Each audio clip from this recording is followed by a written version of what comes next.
This is the IELTS listening test. You will hear a number of different recordings and you will have to answer questions on what you hear. There will be time for you to read the instructions and questions, and you will have a chance to check your work. All the recordings will be played once only. The test is in 4 parts. At the end of the test, you will be given 10 minutes to transfer your answers to the answer sheet. Now turn to Part 1.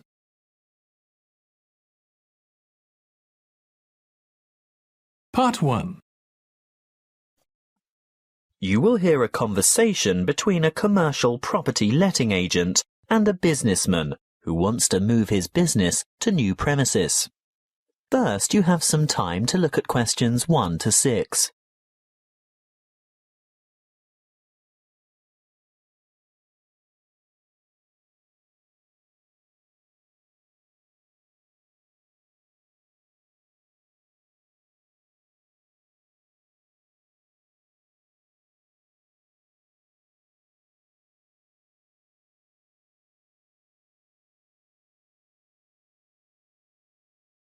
Now we shall begin. You should answer the questions as you listen, because you will not hear the recording a second time. Listen carefully and answer questions 1 to 6. Good morning. Mr. Rich, isn't it? That's right. Raymond Rich of ICT Industries. ICT Industries. Just a moment while I put that on the form. Now, you're looking for new office space, is that right? Yes. Our present lease is due to expire soon, and as the company is expanding anyway, we need to find somewhere to move to. Do you prefer the suburbs, the city, or a commercial zone on the outskirts? Well, currently we're in a very pleasant suburb, but as I said, we've outgrown that building as we've got to move anyway. I think the city centre is where we want to be, right in the heart of things. I see. Anywhere in particular? Yes, somewhere in the vicinity of the main transport centre, because I have a large staff, and car parking in the city is terribly expensive. I think it would be a good idea if we didn't use our cars at all. Exactly what size premises are you looking for? Good question. Something more than the 10,000 square metres we have at present should do it. Shall we say 12,000 square metres? That's probably about right. Yes, I think that would meet our needs. Just how many employees do you have to accommodate? 40 in all, but only 14 will have their own offices. The rest will be in open-plan shared offices. Oh, I forgot to ask. Do any of your employees have extra requirements? Will we need to consider people with disabilities? Yes. Actually, there is one in a wheelchair who'll need suitable access and another who can walk just a few paces. She uses a mobility scooter, so we'd need to make sure all facilities, especially toilet facilities, were suitable and accessible, and we'd also need to be either on the ground floor or to find a secure place by the lifts for Mrs. Jackson to park her scooter. I'll need to keep that in mind when I come up with the property for you to look at. Now, when are you thinking of moving? Well, our current lease expires in August, so we'd like to have the move completed by then, of course. Well, there is a very suitable property that I have in mind here in the city, but the owners want a lease signed by the end of this month, May. Ooh, too early, I'm afraid. I'd be ready to sign up by the end of June, though. Shall we say signed up by the 1st of July and moved by the end of that month? Definitely. Before you hear the rest of the conversation, you have some time to look at questions 7 to 10.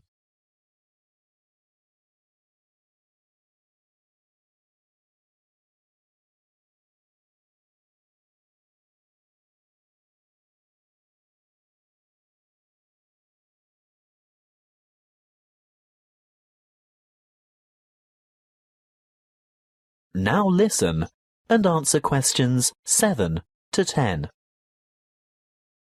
Well, I'll keep your requirements in mind and let you know when something comes up. Wait a minute. There is a vacant office space on the 10th floor of this very building. Would you care to take a look? It has only just become available, but I haven't started marketing it yet because it's in need of a bit of a makeover. The floor area is about the right size. Good. Let's see it then. Well, what do you think? Elevator access is great, and the lobby area is roomy enough for that disability vehicle you were telling me about. Oh, I don't know. There are too many small offices. Would we be able to take out a few of these walls and make bigger work areas? I don't see why not. Most of them are just partitions. Obviously, load-bearing walls can't be touched, but there aren't many of those to worry about. What about kitchen and dining facilities? We like our staff to feel comfortable eating at work. If they go out for lunch, it often leads to extended lunch hours and lost time. Come this way. This is the kitchen. Ooh, it's a bit pokey. We'd need to enlarge it somehow. What's behind the wall here? There's just a storeroom. You could take out that wall and expand into that space. Then what would we do for a storeroom? Ah, well, see that tiny office near the entrance? It has no external windows or natural light. It would make an ideal storeroom. Yes, you're right. The whole place is a bit dilapidated. Obviously in need of that redecoration you were talking about. And I don't just mean a coat of new paint. I think all the light fittings would have to be modernized. Those broken blinds have to be replaced, and this old blue carpet definitely has to go. I agree. That's something we can negotiate with the owner. But overall, do you think it would fit your requirements? Well, you haven't given me any indication of what the lease would cost. But before we get into that, what are the terms of the lease concerning length of tenancy? Well, generally in the city, leases are never less than 3 years. Oh? I mean, we don't mind signing up for that period of time initially, but we don't necessarily want to have to move after that. We've been in our last place for 10 years, you know. Well, the usual agreement is a 3x3x2. That's a contract for 3 years with entitlement to extension for 3 years, and then another 2 years after that. But let me speak to the owner first. And one more thing. We have to consider the time frame. Remember, my current lease is due to expire in August. Well, with reliable contractors, it shouldn't take more than a couple of months to do the necessary refits.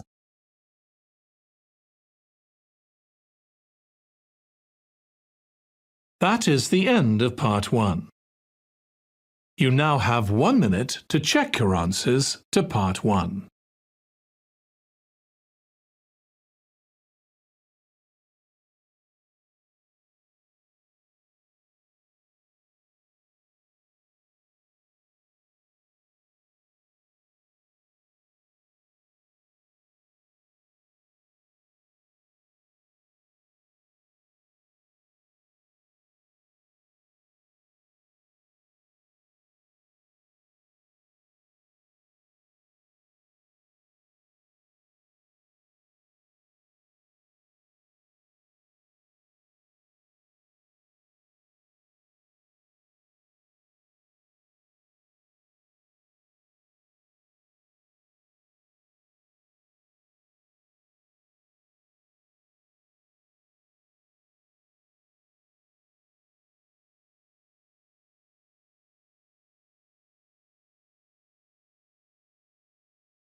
Part 2.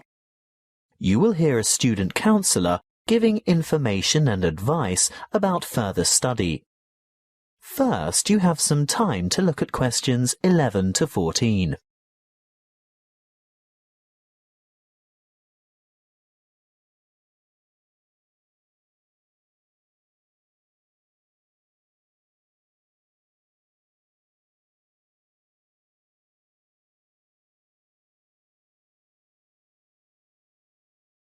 Listen carefully and answer questions 11 to 14. Are you thinking about further study? Well, listen to this before you make a decision. It will help you decide if going on to tertiary study is right for you, and it will help you make good decisions for the right reasons. It includes information about student life, what it will cost, and the different ways you can support yourself. What should you think about first?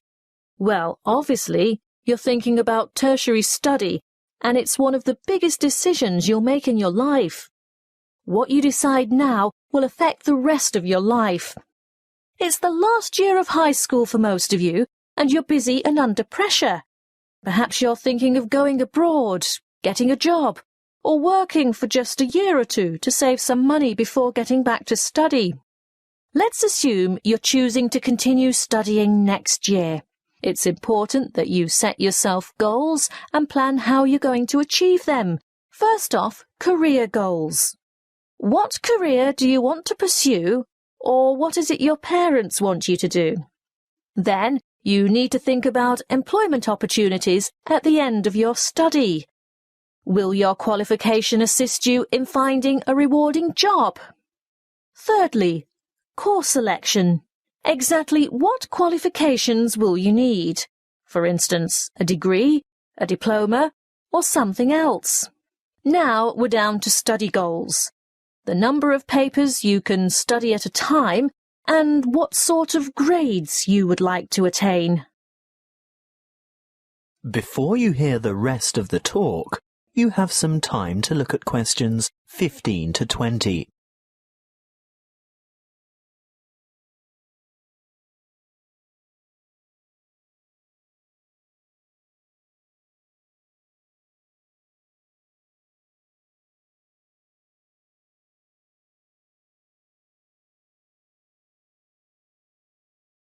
Now listen and answer questions 15 to 20.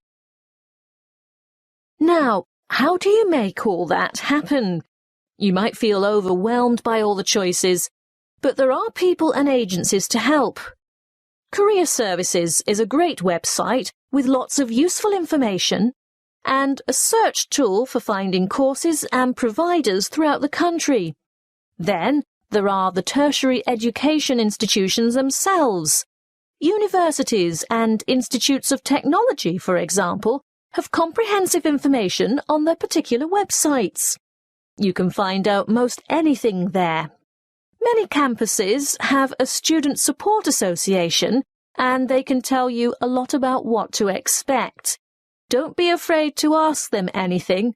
I'm sure they've heard it all before. It might also be worthwhile to make inquiries with potential employers to see if they will fund or partially fund your studies. If it is a trade you want to learn, the apprenticeship scheme will help you earn while you learn. That way you'll get valuable work experience while you're studying. If you're still at school, then search out your school careers advisor, who will have a variety of information and resources at hand and be able to give you the kind of guidance you need to make a fully informed decision.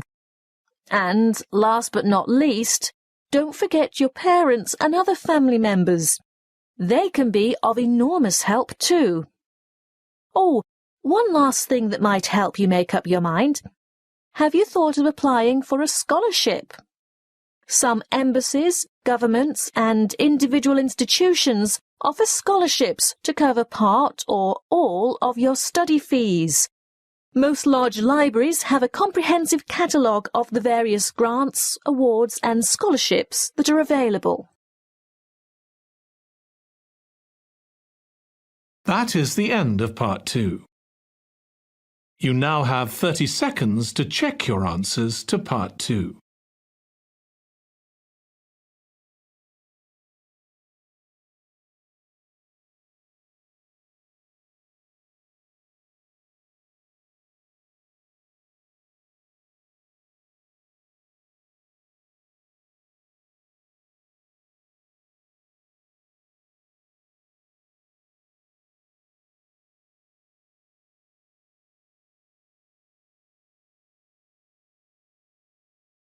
Part 3. You will hear a tutor discussing with two students their research for a paper in cyber psychology. First, you have some time to look at questions 21 to 25.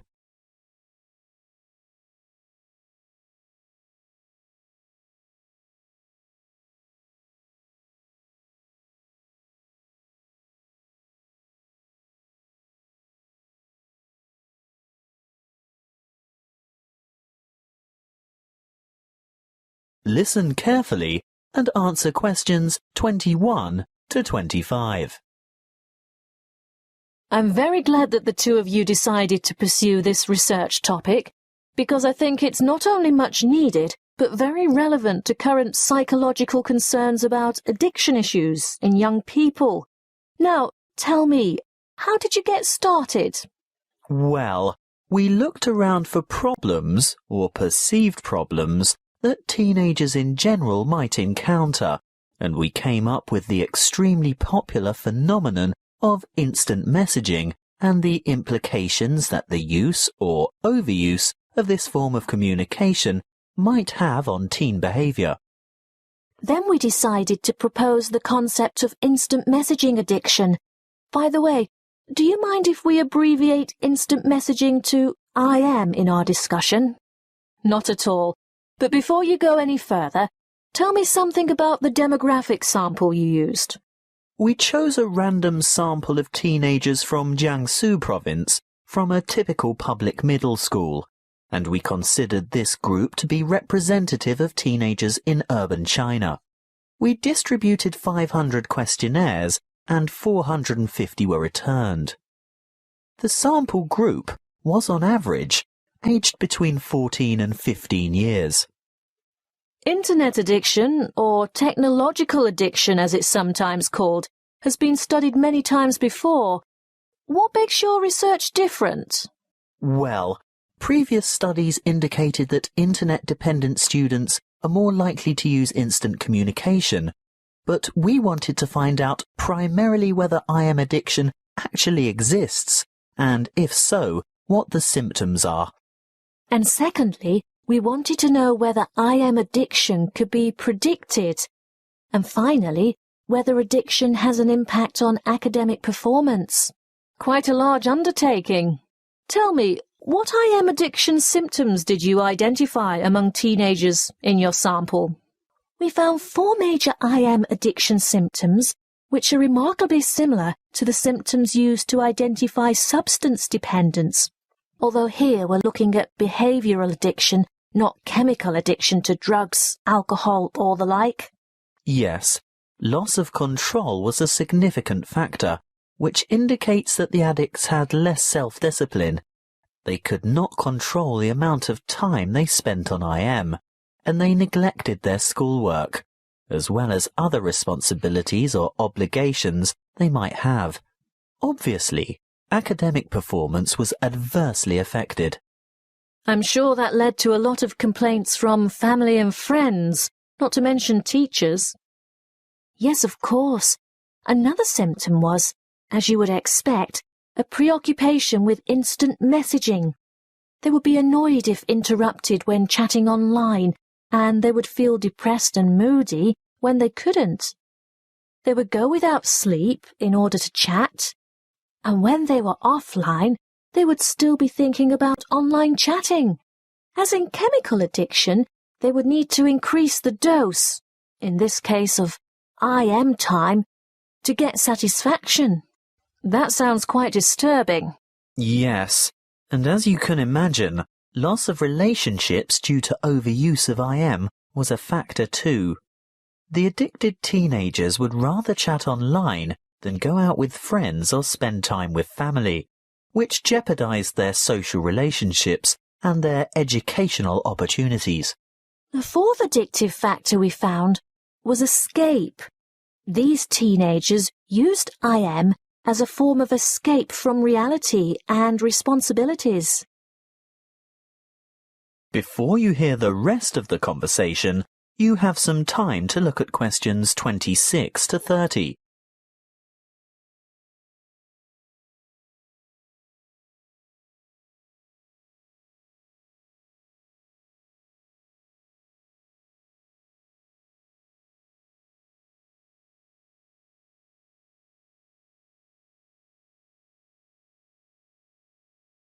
Now listen and answer questions 26 to 30. And can I.M. addiction be predicted? Well, we found a definite correlation between shyness and I.M. addiction. Not only shyness, but also a feeling of alienation was a predictor too. Alienation from family, peers, and school. So the more alienated they feel, the more they look for affection, friendship, and social support through I.M. Exactly. But interestingly, what we found was that alienation was a predictor for addiction, but not necessarily related to a high level of I.M. use. How do you explain that? One possible explanation we considered was that those who were not alienated would communicate frequently with their friends through I.M., but addicts, on the other hand, are probably looking for friendship through online chatting with strangers. Look, we're just about out of time. I'm really looking forward to reading your paper when you've finished it. But before I go, can you quickly sum up your conclusions? By looking at behavioural patterns and psychological characteristics, we were able to establish that there is a difference between high level of I.M. use and I.M. addiction as such. And that there are certain positive predictors for addiction. And our findings showed that teenagers' level of use of I.M. affected their academic performance. So you're saying that I.M. addiction detracts from the students' academic performance? That's what we set out to prove, and there's absolutely no doubt. Addicted students perform badly at school. But what we also found is that there is a correlation between the level of I.M. use and schoolwork. So not just the addicts suffer low scores? Precisely. Our results show that the higher the level of I.M. use, regardless of whether addiction is involved, the more negative impact there is on academic performance. Your research shows then that not only should teachers and parents be on the lookout for those teenagers who might be vulnerable to I.M. addiction, but that parents should pay close attention and provide proper guidance and monitor their teenagers' level of use of instant messaging. Yes, that's it in a nutshell.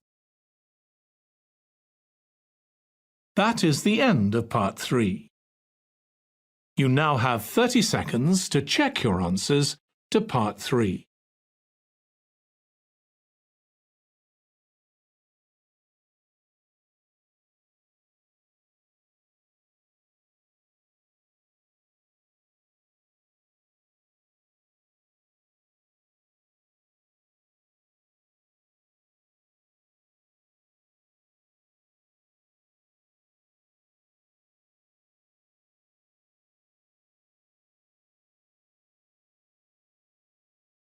Part 4.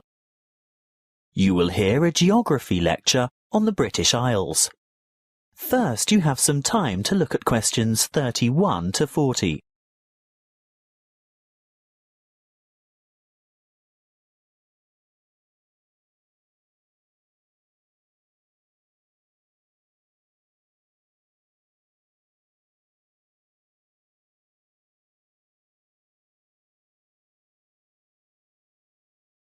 Listen carefully and answer questions 31 to 40. Hello, I'm glad so many of you have turned out to hear what I have to say today about the British Isles, that area of the Eastern Atlantic that we Americans find so confusing. I'm afraid just looking at a map or a page in the atlas doesn't necessarily explain the geographic terminology. In referring to the British Isles, a word of apology for those of you of Irish descent, that is, those whose ancestors come from Eire, the Republic of Ireland. No matter how geographically accurate the place names that I use today are, some of you will be understandably upset to be included in anything termed British. I have a very useful image that might help you differentiate between the various labels that distinguish the political and geographic reality of the so-called British Isles. I want to show you a Venn diagram, which is a mathematical illustration that shows all the possible relationships between sets. Look at this Venn diagram, and you will see that the geographical terminology is in bold, while the political terms are in italics. See here the British Isles in bold and the British Islands in italics. The aim of this lecture is to explain the meanings of and relationships among those terms. In geographical terms, you will see that the British Isles is an archipelago made up of the two large islands of Great Britain and Ireland, and including many smaller surrounding islands.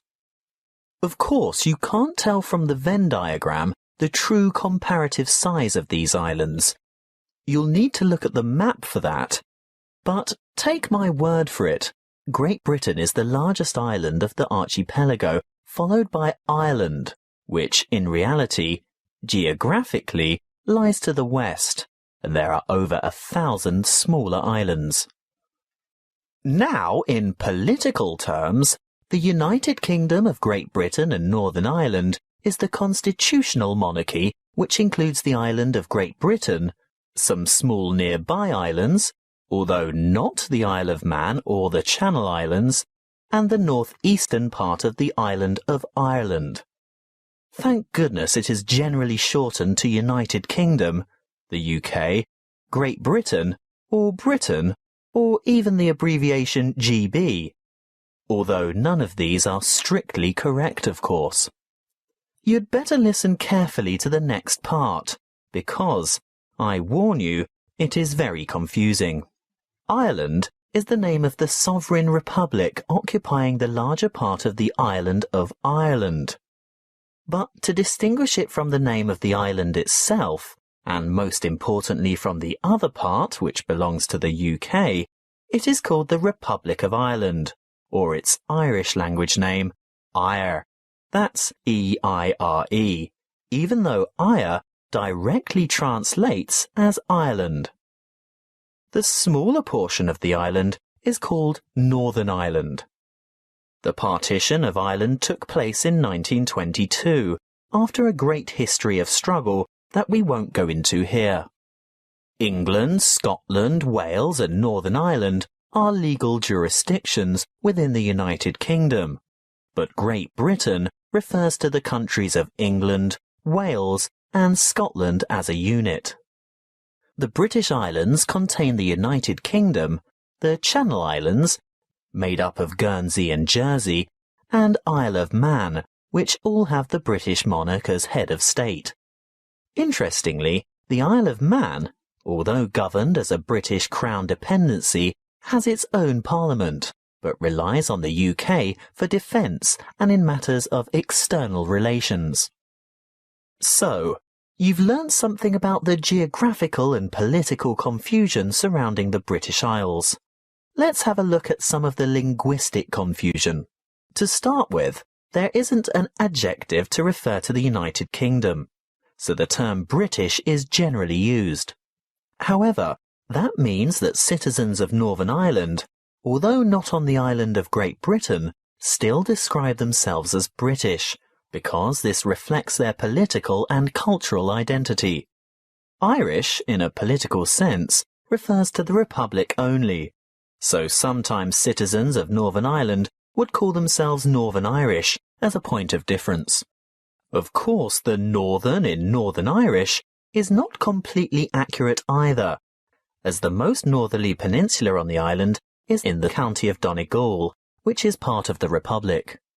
Okay, we might get in a muddle over the term Irish, but at least Scottish, Welsh and English should be self-explanatory.